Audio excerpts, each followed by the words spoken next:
Hi. First, I wanted to ask, I decided that if I got up here, I was going to ask this question that a couple years ago, a friend of mine had given me a gift certificate to go to a group reading.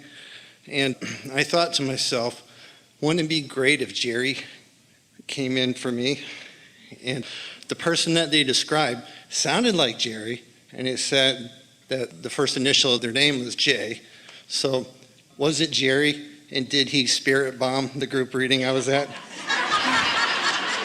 Well, that would not be an unusual or a surprising thing, because he really likes being in on what you all are doing. And Esther gets so many letters and correspondence from people who are having Jerry experiences that when she hears them, they really ring true to her. And it's perfectly logical, isn't it, that you were in an environment where you had a desire, not a strong, earth-shattering, couldn't stand if it didn't happen desire, but a desire, and you were in the environment that you were in a place of believing. And so we would say it is logical that Jerry would play with you in that way.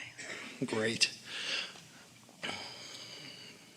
All right, so I have something deeper I wanted to ask. And don't you think it's interesting that you came thinking that you would ask that question if you got in the hot seat, and then Esther is inspired to tell you something that she's never told anyone about the sort of communication that she's having with Jerry. And so the path of least resistance is just sort of opened for you. That's how it works, isn't it? Yeah. Because if he can talk to her, he can talk to you. It's just a matter of you being open to it. It just made and me he's feel, smart. He's worth hearing.